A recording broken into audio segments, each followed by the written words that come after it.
Bonsoir et bienvenue, vous êtes toujours sur Radioverse pour un nouvel épisode de Précédemment. Aujourd'hui, je reçois Nathan et Tom Lévesque pour parler de leur ouvrage En quête d'un grand peut-être.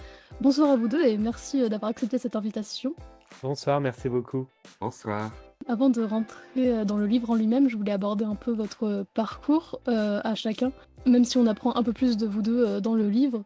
Nathan, vous travaillez pour le site babelio.com, si j'ai bien compris. C'est ça. Je suis pas vraiment une fan de plateforme, j'avoue, mais je me demandais justement comment ça se passe de travailler pour une plateforme de livres.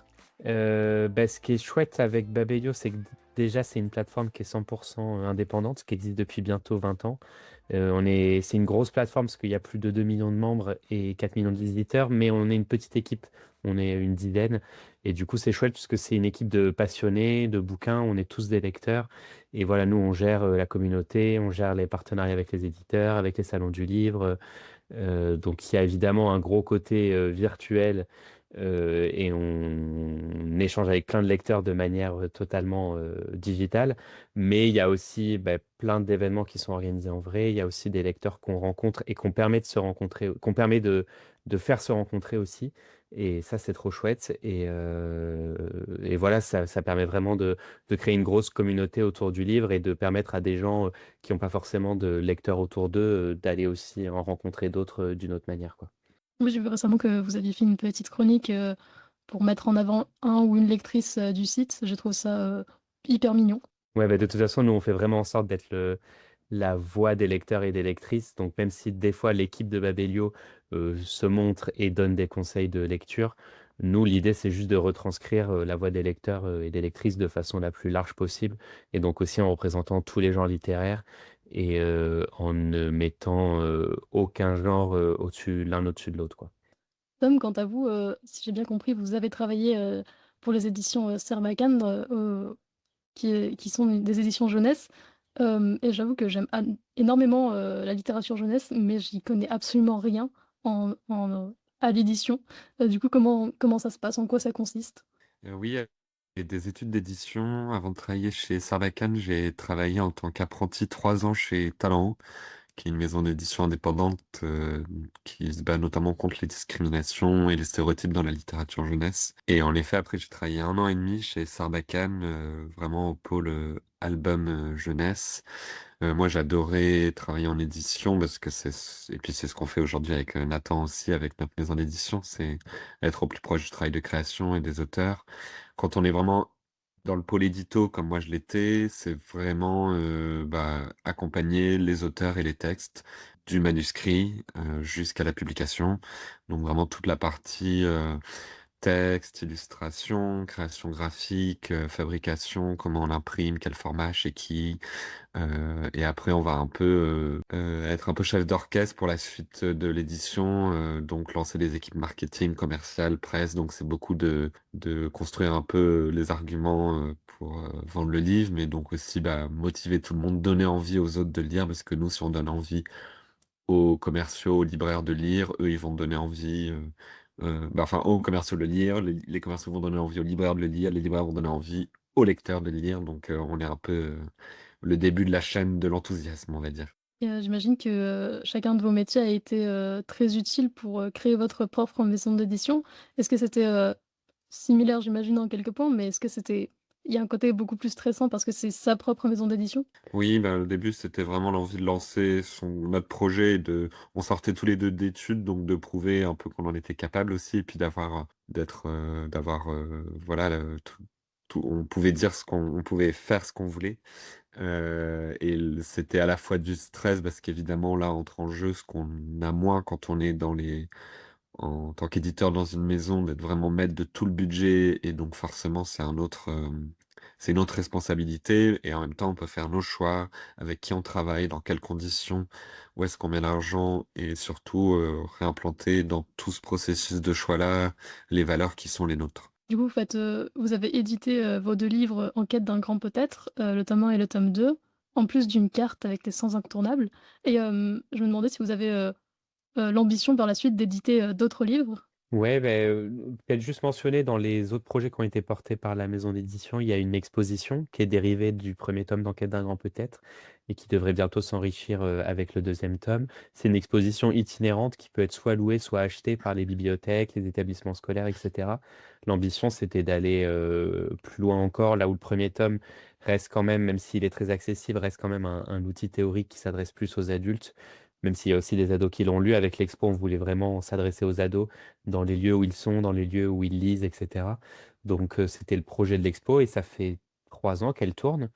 Voilà, mais vraiment en termes d'édition et de bouquins, effectivement, on a très envie de faire d'autres choses, de publier d'autres livres et de publier d'autres auteurs et autrices, même si dans nos 2 ouvrages, il y a énormément de d'auteurs et d'autrices différents. Là, on voudrait, publier les textes à 100 d'autres auteurs. Donc ça, c'est des projets qui sont encore en réflexion et qui dorment aux éditions du Grand Peut-être, mais nous, on aime bien présenter la maison d'édition comme un laboratoire de littérature ado et du coup, c'est un peu cet objectif-là qu'on aimerait poursuivre en continuant nos projets d'édition.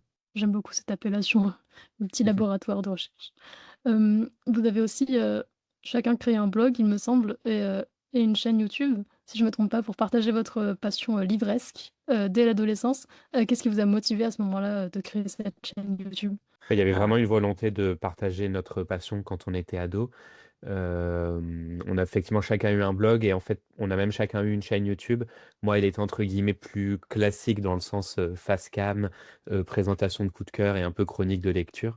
Mon blog et ma chaîne s'appelait «Le Cahier lecture de Nathan» et le titre est assez, décrit assez bien le contenu, quoi.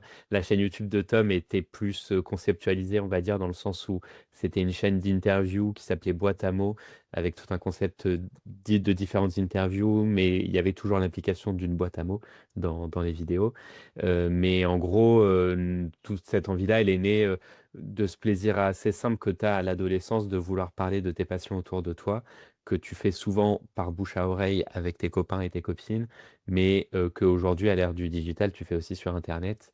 Et nous, on a vraiment suivi un peu les «modes» entre guillemets des réseaux sociaux. Donc, quand on a créé nos blogs, on avait 13 ans, c'était vraiment la mode des blogs, des skyblogs et compagnie.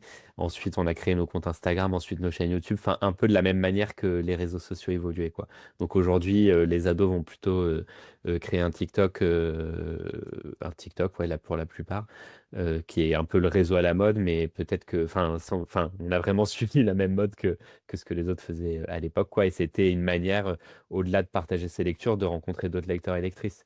On n'était pas dans le cas où on n'avait personne pour parler de livres autour de nous, parce qu'il y a plein de blogueurs et blogueuses qui se sont lancés avec ce besoin-là, parce que bah, nous, on avait l'un l'autre, et autour de nous, on était globalement entouré de gens qui lisaient. Mais c'était quand même assez vite, on s'est rendu compte qu'on n'était pas les seuls à vouloir parler de livres sur Internet, et que c'était aussi une manière d'entrer en contact avec plein d'autres gens qui partageaient notre passion. J'imagine que, bah, vous avez, écrit ce livre parce que, vous étiez passionné de littérature, adolescente et à l'adolescence. Mais, qu'est-ce qui vous a motivé, autre que cet amour pour la littérature? Bah, c'est globalement, oui, une question de passion, mais aussi une question de défense. On dit souvent que, en fait, dès l'âge ado, on a presque été déjà militant de cette littérature. Souvent, quand on travaille en littérature jeunesse ado ou même quand on est auteur ou quoi, on a ce truc-là de devenir un peu militant de cette littérature parce qu'on est sans cesse obligé de présenter ce que c'est et pourquoi c'est génial. Parfois même pourquoi ça ajoute de la valeur en dehors du fait que c'est beaucoup de valeur, mais parce que, bah, dès l'adolescence, quand on était au lycée, on sentait bien que ce qu'on lisait, c'était pas la bonne littérature qu'il fallait qu'on lise. Et ça a continué dans nos études, même auprès de professionnels qui avaient bossé en littérature jeunesse, qui nous disaient un peu quand est-ce que vous passez à la littérature adulte. Donc ça, c'est un truc qui nous a toujours animés de la défendre cette littérature. Donc c'est aussi pour ça on a fait ce livre, qu'on a fondé cette maison et qu'on continue de faire tous ces projets. C'est aussi pour lui redonner à la fois des lettres de noblesse à elle et à la fois derrière, parce que c'est ça qu'il y a quand on critique la littérature jeunesse et ado, c'est aux enfants et aux ados, les mettre en valeur eux dans ce qu'ils sont en tant que personnes, en tant qu'humains, au même titre que nous, en tant qu'adultes, on l'est. Et alors dans le livre, il y a le livre est unique en soi parce que, il y a énormément de personnes qui donnent leur avis, leurs recommandations et il y a même des nouvelles, de vous, Nathan, et d'autres auteurs cultes. Est-ce que c'était, dur, long, cette recherche de contact? Et est-ce que, ça vous est venu comme ça, le fait de mettre, plein de rubriques, différentes? Oui, bah, assez vite, en ayant l'idée de créer ce livre, on voulait qu'il soit le plus accessible possible, que ce soit pas, un ouvrage théorique qui s'adresse qu'à un petit nombre d'ultra passionnés qui étaient prêts à lire un livre long et fastidieux sur le sujet. On voulait que le plus de monde puisse rentrer dedans, qu'il soit représentatif de la richesse et de l'aspect très vivant de la littérature ado. Et en plus, comme on vient des blogs et d'une écriture qui est celle d'internet, qui est donc rapide, punchy, accrocheuse, enfin voilà, qui est plus proche enfin, qui se rapproche un peu plus d'un journalisme, d'un MOOC, enfin de quelque chose de vivant plus que d'un livre théorique. On n'est pas des universitaires ou quoi que ce soit. Donc on hérite aussi de cette forme d'écriture. Et du coup, on a essayé de penser très vite le livre comme une multitude d'entrées. Le livre, on peut le lire de A à Z ou le grappiller par petits morceaux. Il y a plein de gens qui font ça, qui vont le lire par petits bouts ici ou là, pour que, voilà, pour que ce soit, que ça donne envie à tout le monde d'y rentrer, quoi. C'est aussi pour ça qu'il y a quand même quelques ados qui l'ont lu. On en a rencontré en dédicace qui sont venus nous dire qu'ils l'avaient lu alors qu'un ouvrage théorique pourrait ne pas attirer d'ados. Mais on l'a aussi fait, et je pense que c'est ça qui a fonctionné sur eux, en pensant aux ados que nous, on était à l'époque. Nous, on aimait bien aller dans les coulisses de l'édition, découvrir qui faisait les bouquins qu'on lisait.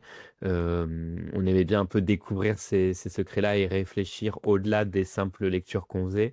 Et donc, je pense qu'on a aussi un peu pensé aux ados qu'on était en faisant ce livre. Alors, j'ai lu, Qui es-tu Alaska, il y a quelques années avec d'ailleurs une erreur d'impression. Il manquait les 30 dernières pages et dans Oh ce livre, le mince. héros, mais ça va, j'ai trouvé le bon avec la fin, tout va bien.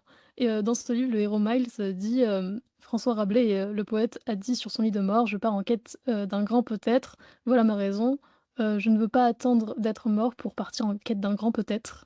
Et alors pourquoi avoir choisi, ce titre et ce livre? Bah, alors John Green, de manière générale, c'est un auteur qu'on adore et qui tue Alaska, pour nous, un des meilleurs romans jamais écrits en littérature ado. On a choisi, En quête d'un grand peut-être, du coup, issu de cette citation comme titre, parce que pour nous, c'est ce passage-là, il représente vraiment ce qu'est l'adolescence et du coup, par extension, cette littérature.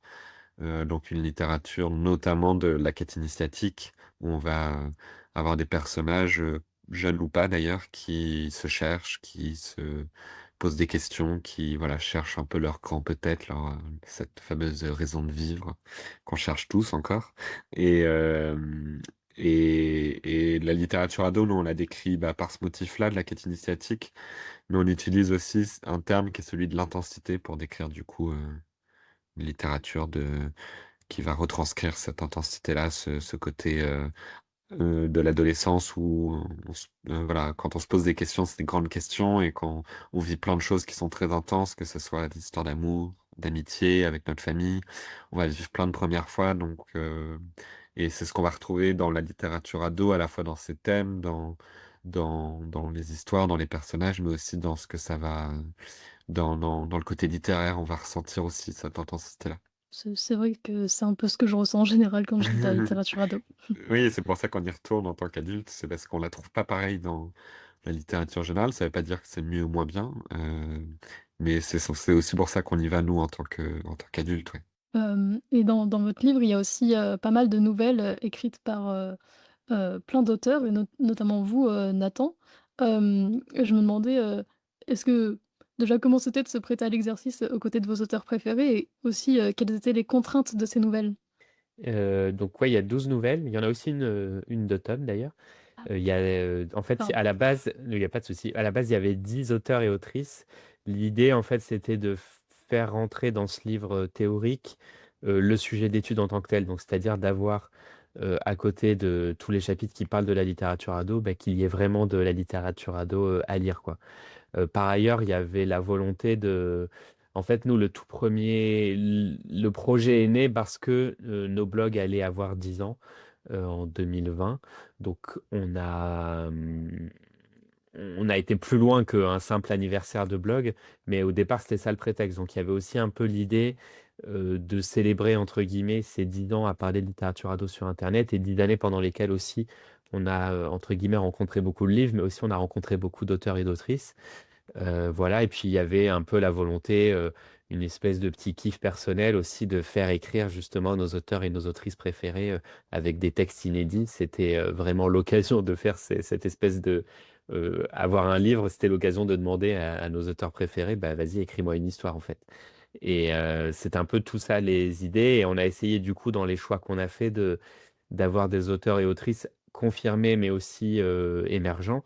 Donc il y a des autrices qui aujourd'hui sont plus connues, mais qui à l'époque étaient vraiment émergents comme, Anne-Fleur Multon, Juliette Thévenot, et il y a à côté des plumes comme, Timothée de Fontbelle, Anne-Laure Brandou, Marie Desplechin qui sont installées depuis très longtemps.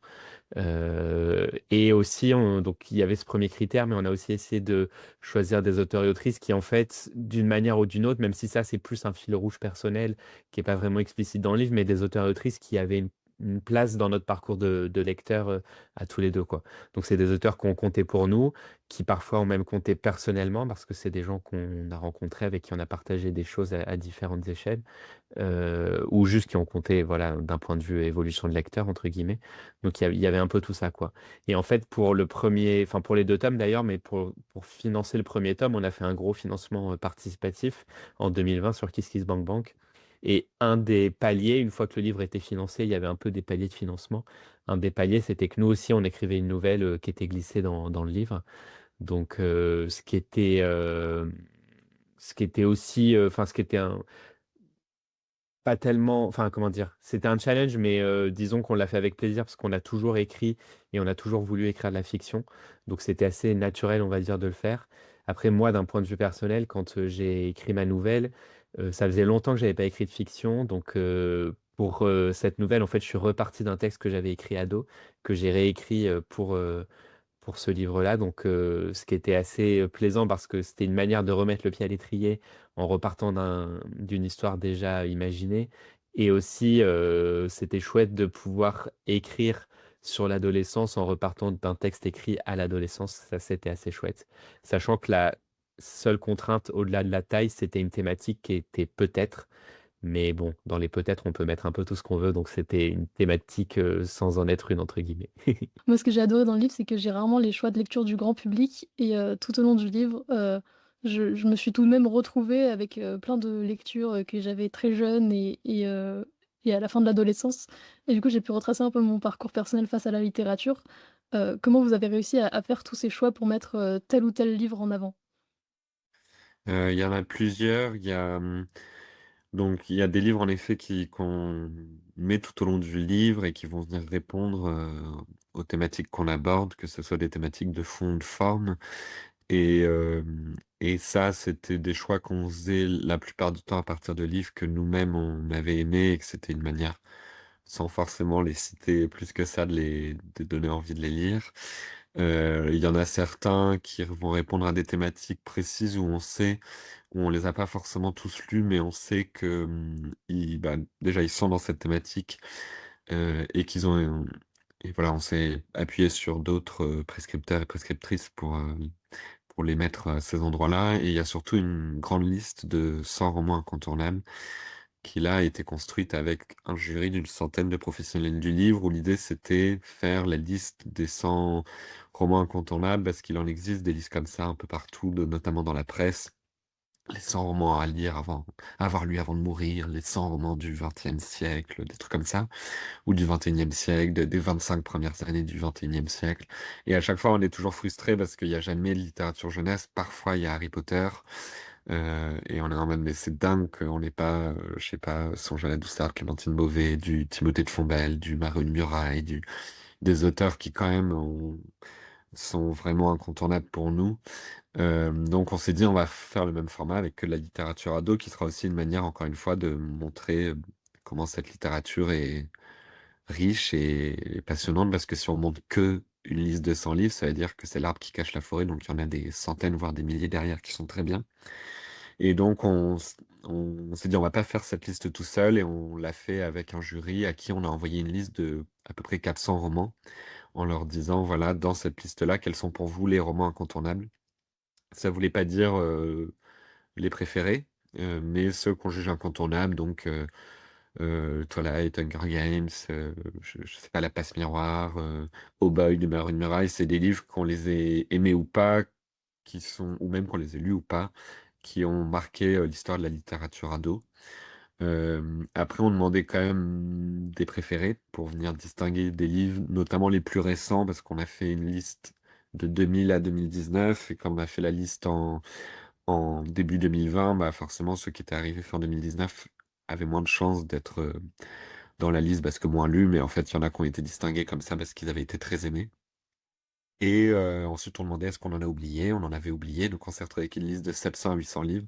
Donc preuve en est que cette liste de 100 romans en cache bien d'autres et voilà, on s'est retrouvé avec cette liste. Après on en a fait, nous, une deuxième avec quelques coups de cœur après qui était une manière de venir, mettre les livres qui pour nous manquaient dans cette liste de 100 livres et de venir défendre des livres qu'on avait aimés personnellement. Bah, je vous remercie parce que j'ai enfin réussi à lire Flanc-Vesco, Ah que j'ai génial! découvert vraiment très récemment. Ouais, une en effet, j'aurais pu la citer parmi tous les auteurs qui mériteraient aujourd'hui d'être dans les listes de romans à avoir lus avant de mourir. Et bah, voilà, chose faite. C'est bon. Depuis l'écriture de votre livre qui était en 2020 si je me trompe pas, vous dites à la fin du livre que, les réseaux sociaux commencent à prendre de l'ampleur et là, le Covid, ce qui fait que TikTok, explose, dans le monde entier. Comment vous voyez, l'évolution de la littérature, ado après cet essor de TikTok? Bah, c'est vrai que ça fait partie des raisons pour lesquelles, on a fait un tome 2 depuis. C'est qu'il y a plein de choses qui ont évolué. En fait, les choses bougent quand même très vite. Donc en effet, quand, le tome 1 est sorti, c'était fin 2020, donc après le premier confinement et donc TikTok avait déjà complètement explosé. Donc il y avait une partie du livre qui, entre guillemets, était déjà presque périmée, même si c'est pas du périmé, mais en tout cas, ça manquait un peu d'actualisation sur ce sujet-là. Et en fait, les choses ont bougé et en même temps pas tant, dans le sens où TikTok a un peu, enfin c'est un peu, donc dans le tome 2 qu'on a publié à la fin de l'année 2025, il y a un chapitre qui a été écrit sur le sujet de TikTok par Jeanne Seignol, qui est la journaliste derrière la chaîne YouTube Jeannot ce livre, qui avait déjà fait un documentaire très complet sur le sujet sur sa chaîne YouTube et à qui on a demandé d'écrire dans notre tome 2. Et sa conclusion, c'est un peu qu'il y a eu un énorme impact, que les ados aujourd'hui sont très présents sur TikTok, on pouvait vraiment ressentir ce pouvoir de TikTok quand un livre buzzait sur le réseau, il se retrouvait vendu à des milliers d'exemplaires dans tous les points de vente possibles et imaginables. Mais TikTok aussi a mis plein de politiques en œuvre pour valoriser le livre, valoriser certains créateurs de contenu littéraire, etc. Mais aujourd'hui, l'engouement est un petit peu retombé. On observe plutôt une espèce de stagnation et on peut imaginer que bientôt, il y a un autre réseau social qui va émerger et qui va un peu remplacer TikTok, quoi. Et voilà, si on prend des articles de presse il y a 10 ans, je pense qu'on retrouve un peu les mêmes sujets sur YouTube, le moment où BookTube a explosé et que énormément d'ados créer leur chaîne YouTube pour parler de bouquins. Donc TikTok est un peu l'illustration d'une espèce de répétition les ados trouvent une plateforme pour partager leur passion et ensuite il y en a une autre qui va émerger, quoi. Après, ce qui est sûr, c'est que TikTok, il y avait vraiment un effet de phénomène sur certains titres et certains auteurs. Là où ça pouvait être un peu plus diffus sur d'autres réseaux sociaux, sur TikTok, tu avais un auteur ou un livre qui buzzait et tout le monde ne parlait plus que de ça, quoi. Ça, c'est une première chose. La deuxième, c'est que là où nous, à l'époque où on faisait des vidéos sur YouTube, je pense que le genre à la mode, c'était vraiment le young adult et la littérature ado plus généralement.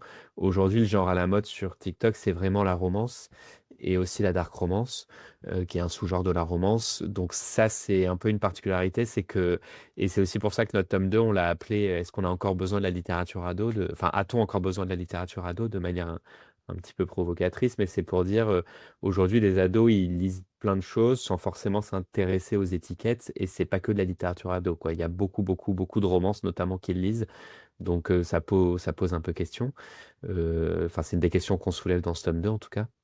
Et voilà. Après, il y a évidemment plein de questions qui sont liées au rapport entre les écrans et la lecture que cristallise un peu TikTok, quoi. TikTok, c'est vraiment un réseau social qui est conçu, enfin, tous les réseaux sociaux sont conçus comme ça, mais TikTok est assez diabolique là-dessus, parce qu'il est vraiment conçu pour happer ton attention et que tu ne sortes plus de la plateforme, ce qui pose plein de questions, d'addiction à ce réseau social plus que d'autres réseaux sociaux.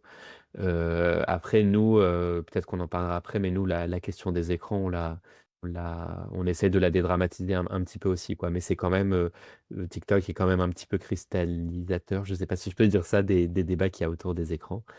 Voilà, de manière un petit peu large sur le sujet de TikTok. Et justement comme vous l'évoquez, l'arrivée vous en pensez quoi vous de l'arrivée de la dark romance, enfin l'émergence plutôt de la dark romance et même de l'IA maintenant qui vient, s'installer, en tout cas plutôt en ligne pour l'instant, mais quand même dans certains livres? Alors c'est 2 sujets différents, mais alors sur la dark romance, donc on a fait en effet tout un article dans le tome 2, un peu pour répondre à tous les professionnels qu'on avait rencontrés depuis 5 ans, depuis l'apparition du premier tome, où on s'est dit, voilà, on va c'est clairement la question qu'on nous a le plus posée: «Que faire de la dark romance?»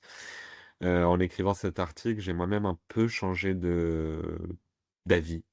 Non pas que quand une collégienne de 12 ans me dit qu'elle lit que de la dark romance, évidemment ça pose question, mais quand même, on a fait tout un article où on va, se poser la question de: «Est-ce qu'il faut vraiment s'inquiéter ou est-ce qu'on n'est pas en pleine panique morale autour de ce phénomène-là?»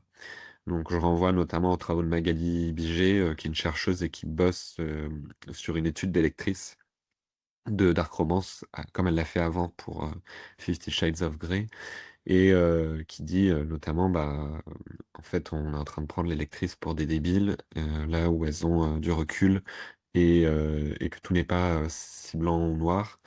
Hem, il y a aussi, toute une question de sexisme, derrière et de misogynie autour du fait que c'est des lectrices, des jeunes lectrices qui vont, ouh là là, lire des scènes de sexe, et des autrices. Que les questions se posent moins quand ça va être un public de garçons, par exemple sur la violence, dans les mangas ou quoi. Et après, bah, on se pose aussi la question dans cet article de toute façon, maintenant c'est là, donc après, on peu importe ce qu'on en pense, il faut, maintenant composer avec. Il y a un article très intéressant qui vient de sortir d'ailleurs sur l dans le magazine Livre Hebdo sur, est-ce qu'il faut enseigner la dark romance? Mais donc en tout cas, on donne plein de pistes aussi sur, comment s'en emparer en tant que prescripteur au collège, en CDI, en bibliothèque, comment faire en tant que parent? Et la première chose que nous on conseille, et qui sera un conseil qu'on donnera dans plein de débats qu'on peut avoir, ce soir ou à d'autres moments, c'est lisez les livres, dont on parle et que lisent vos ados, parce que souvent, les gens qui critiquent n'ont pas lu en fait ces livres-là et il faut absolument qu'on retourne sur un truc aussi plus horizontal. Ça veut pas dire qu'on pourra pas avoir un avis, notamment littéraire, sur les textes qu'on va lire, mais en fait, déjà, le fait de lire, c'est tendre une main à l'ado, c'est l'écouter, c'est se dire: «OK, j'essaye». Des fois, on va être complètement, changer d'avis, des fois, ça va nous conforter, mais au moins, on parlera pas de rien, on parlera pas sans avoir lu quelque chose, quoi. Sur la question de l'IA, c'est autre chose, c'est inquiétant de toute façon, de manière générale, aujourd'hui, ce qui se passe avec l'intelligence artificielle et forcément, il y a beaucoup d'inquiétudes sur, les métiers créatifs que ça va remplacer. Les premiers étant touchés étant les illustrateurs, les traducteurs, où en effet aujourd'hui il y a, bah, des couvertures faites par IA, des traductions faites par IA ou commencées par IA, puis du coup ça réduit le travail du traducteur, mais du coup forcément aussi son le tarif. Donc là, il y a plein de choses qui se posent comme question.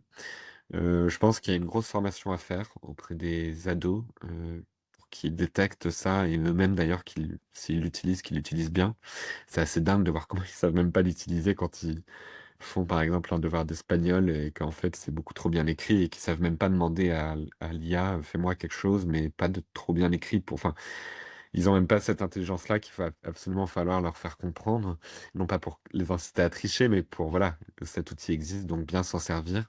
Et nous, on a pris le parti de s'en servir pour des petites choses dans le tome 2 et on a pris le parti d'expliquer quoi et pourquoi.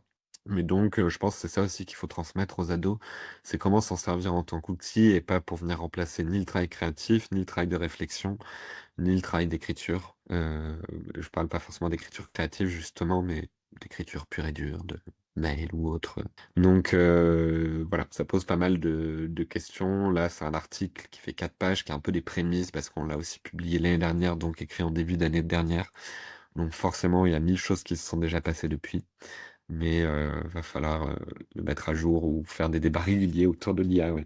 Il y a déjà quand même dans notre tome 2 un portrait de Valérie Le Plouhinec, qui est une traductrice qui a beaucoup travaillé sur la littérature ado.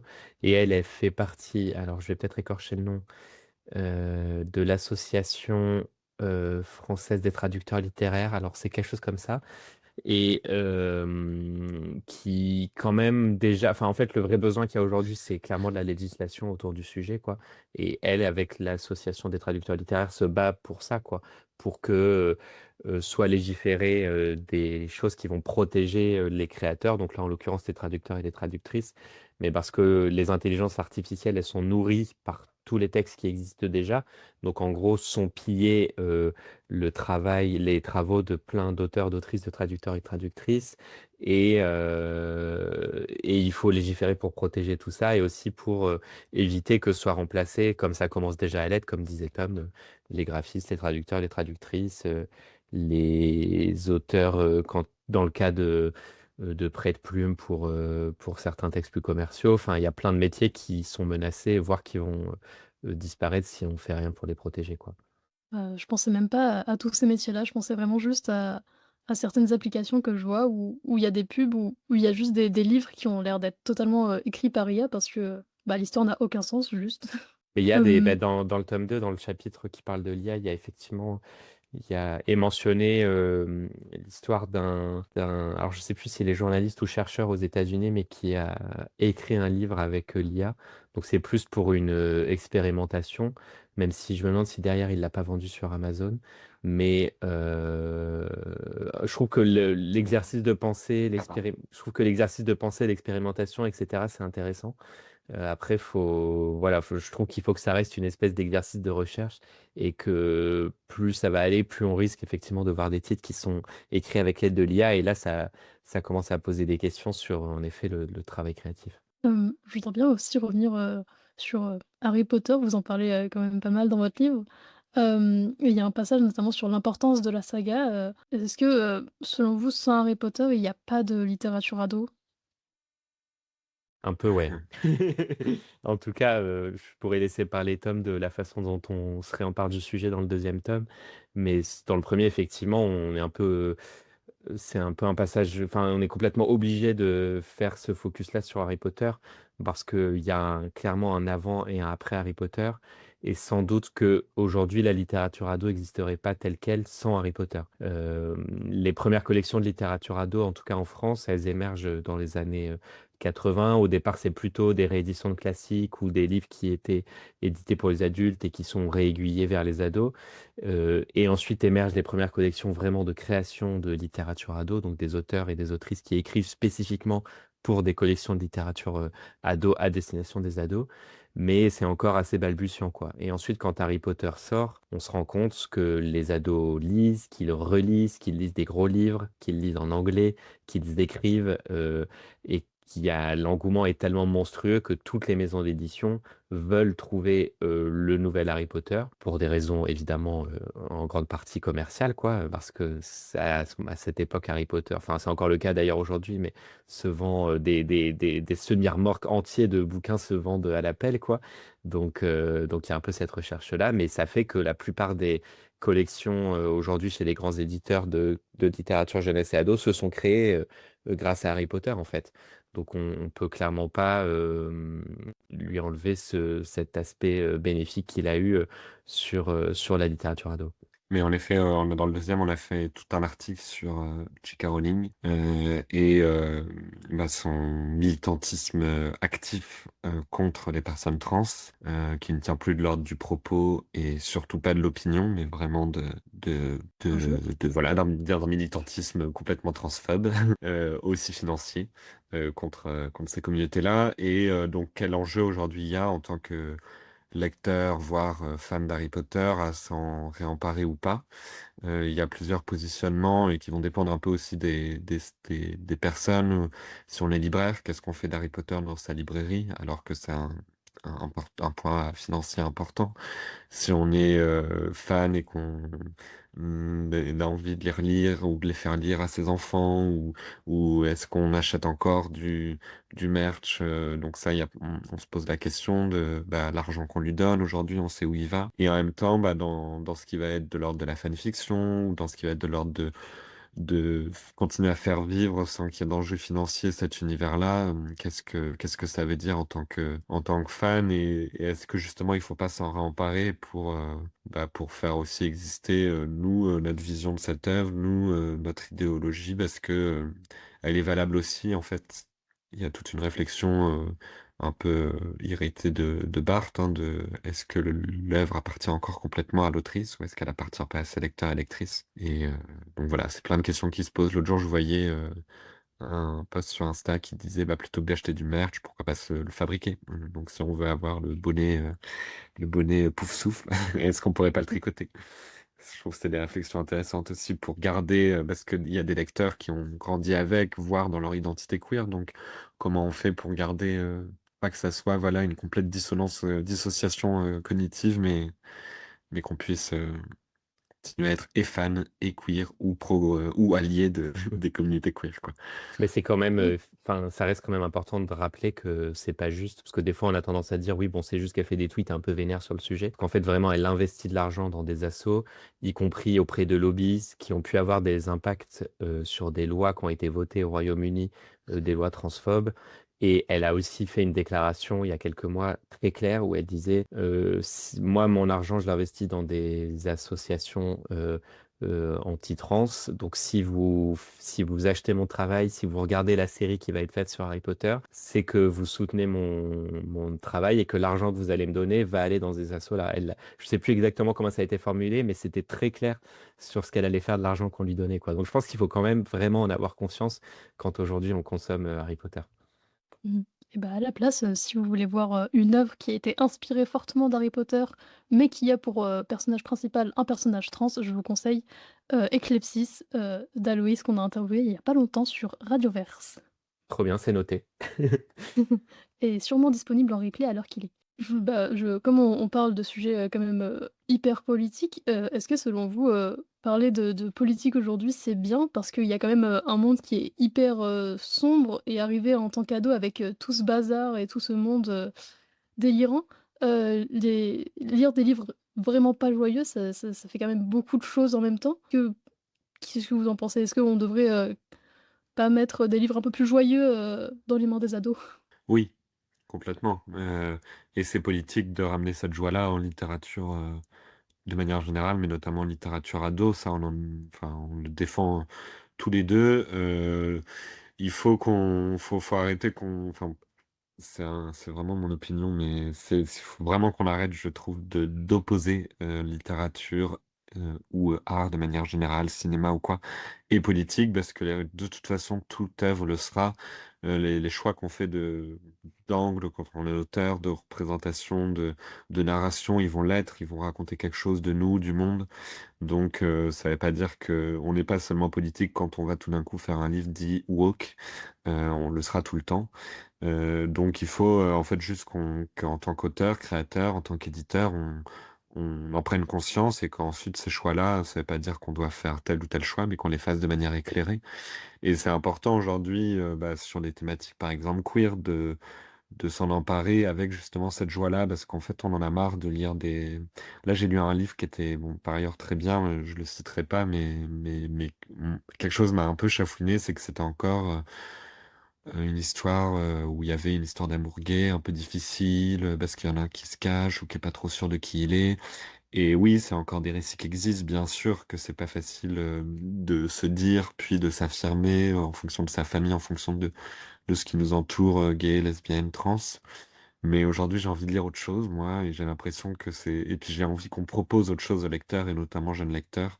J'ai envie qu'on propose des perspectives heureuses, des histoires d'amour joyeuses, voilà, un horizon de possibles qui nous permettra, je pense, de construire quelque chose. Parce que si on construit toujours, par exemple, aussi sur les thématiques écologiques et les questions de réchauffement climatique, si on est toujours dans des projections de scénarios catastrophes, Bah, déjà, c'est déprimant et on a plus on se dit à quoi bon?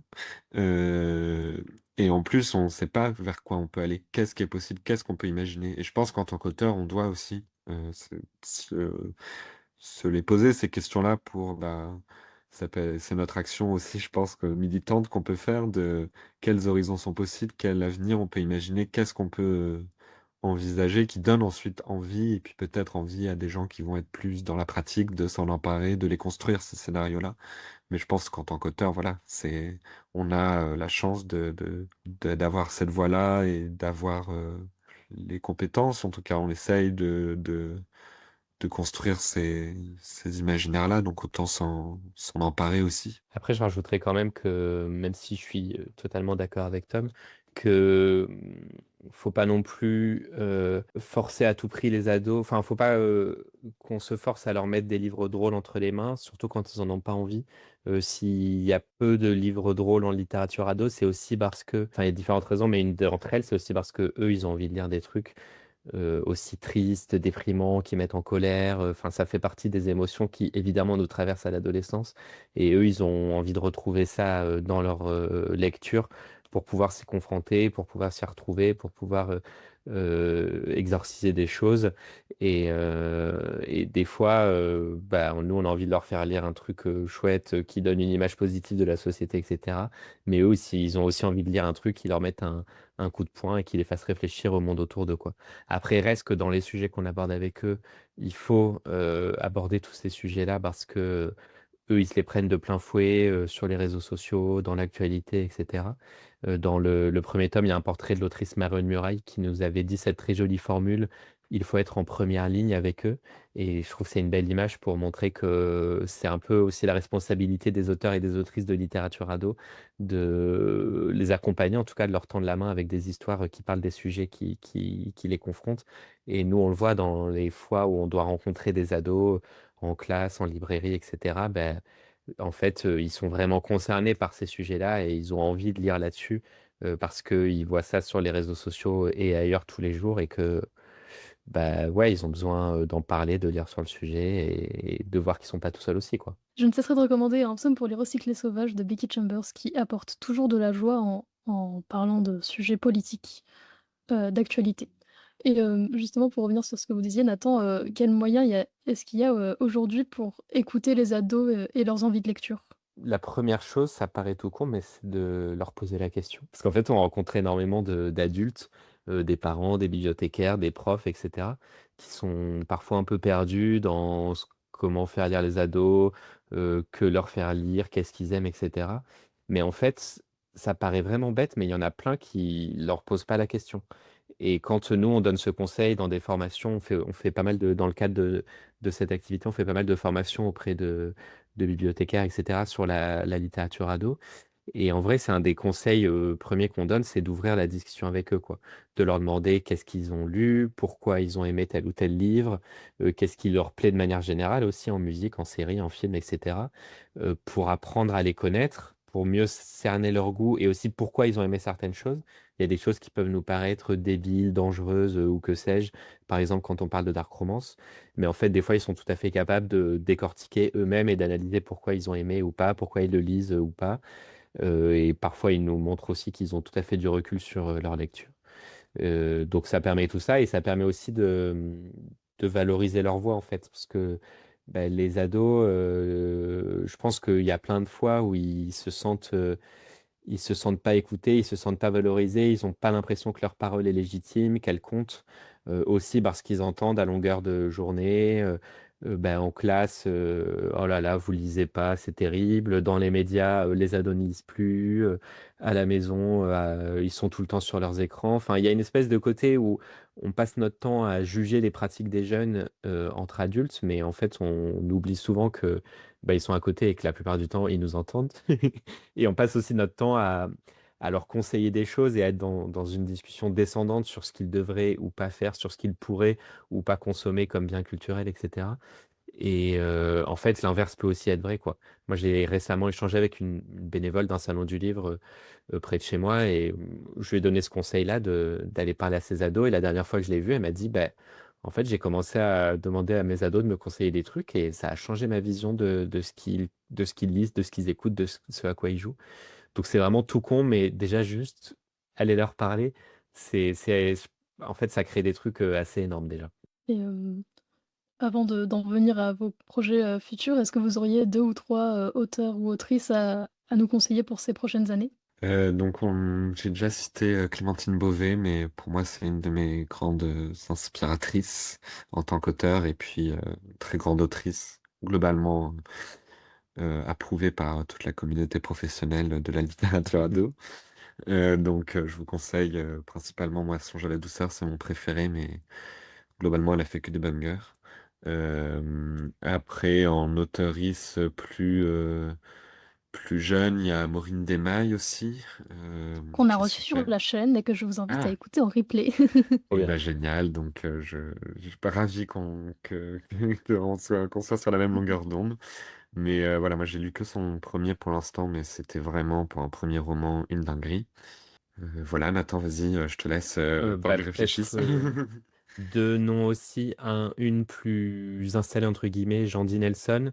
Je pense à elle parce que son dernier roman, Le Monde à la renverse, qui est paru en 2025, c'était vraiment ma meilleure lecture de l'année. C'était incroyable et je trouve ça chouette de la citer parce que Le Monde à la renverse est sorti 10 ans après son précédent roman, Le Soleil est pour toi, qui était déjà un énorme coup de cœur pour moi. Elle a fait que 3 romans en tout, mais franchement, s'il faut attendre 10 ans entre chaque roman pour avoir un livre d'un tel niveau à chaque fois, moi je suis prêt à attendre parce que tout est fou. Donc c'est une autrice américaine, un peu dans le genre, un peu à la John Green, on va dire. Donc voilà pour la branche plus américaine et pour une plume française, bah, on peut évidemment, bon, beaucoup de monde la connaît maintenant, mais on peut citer Clara Hérault, qui est une jeune autrice qui, en 4 5 ans, a déjà publié, si je dis pas de bêtises, 4 romans et tout est super chouette. C'est des romans réalistes, mais qui capturent très très bien notre génération, on va dire la génération des ados et des jeunes adultes d'aujourd'hui, et qui parle aussi très très bien, au-delà de l'adolescence, vraiment du passage à l'âge adulte et des premières années de l'âge adulte. Qu'est-ce qui se passe quand on vient d'avoir le bac, quand on fait ses premiers stages, quand on doit chercher un boulot, quand on vit sa première, sa deuxième, sa troisième histoire d'amour. Et elle le fait avec beaucoup de sincérité, avec beaucoup de naturel. Et donc là, son prochain roman, il va sortir cette année aux éditions Flammarion Jeunesse. Avant, il était chez Hachette. Et on a trop hâte de voir ce que ça va donner. Et pour finir, du coup, est-ce que, vous auriez un mot pour, vos futurs projets? Ils sont en construction, mais on peut dire qu'il y aura une petite surprise pour le salon du livre de Montreuil. Et après, on bosse sur des projets, en effet, comme disait Nathan tout à l'heure, d'autres auteurs et notamment de fiction. Mais pareil, on va se garder cet objectif comme disait Nathan, laboratoire et voilà, d'essayer de faire des projets qu'on verrait pas ailleurs, qu'on peut se permettre aussi parce qu'on est une petite maison et c'est un travail tout à fait quasiment bénévole qu'on fait avec Nathan. Donc voilà, on essaie et de s'amuser et de réfléchir à comment aller toucher autrement le public de lecteurs, des ados, et puis bah, continuer de défendre cette littérature qu'on aime tant. Et Tom a aussi des projets en solo. Ah oui, je peux le dire, oui, c'est vrai. Merci Nathan de faire ma promo. Je l'avais mis à côté de moi. En plus, bah, j'ai mon nouveau livre qui sort fin du mois, le 27 mai, qui est un recueil de nouvelles que j'ai dirigé, qui sort chez Albin Michel. On est 6 auteurs et autrices de littérature ado, adulte, théâtre, journaliste, mais on a tous écrit une nouvelle sur un personnage historique queer, mais c'est vraiment une nouvelle romancée. Et on va s'intéresser, voilà, à 7 personnages queer. Donc moi, j'ai écrit une nouvelle sur Agnès Varda et Jacques Demy que j'aime tant. Et voilà, c'est un super recueil, je peux le dire aussi parce que du coup, je suis pas le seul à avoir écrit dedans. Mais je suis trop content d'avoir cette équipe-là et d'être déjà si bien entouré et puis d'avoir cette diversité-là de voix. Et après, moi, j'ai mon premier roman qui paraîtra dans un an. Moi, ça me donne très envie d'aller lire. Est-ce que vous avez dit le titre? Oui, pardon, le titre, c'est Fierté queer, c'est chez Albin Michel. Ça sort le 27 mai et vous pouvez aller voir sur mes réseaux. Il y a une petite tournée de dédicaces de prévue et notamment un gros lancement à Paris le 27 mai. Trop chouette, hâte de suivre tout ça. Et bah, merci, Nathan et Tom Lévesque, pour cette interview. Et je vous invite, chers, auditeurs et auditrices, à vous rendre sur la page des éditions Un Grand Peut-être pour en découvrir encore plus, le tome 1 et le tome 2 et notamment une carte avec les 100 incontournables. Est-ce que vous avez un dernier mot pour la fin? Non, merci beaucoup pour cette interview et allez écouter vos ados. C'est la fin de cette émission précédemment, tous les vendredis à 19 heures et en replay sur toutes vos plateformes d'écoute. En attendant, n'hésitez pas à nous rejoindre sur les réseaux, arrobase, Radioverse Multiverse et La Nuit du Dimanche sur Instagram. Et je vous laisse, le dernier mot pour la chanson de fin. On avait pensé à qu'on a adoré nous récemment tous les deux, beaucoup de Bilal Hassani.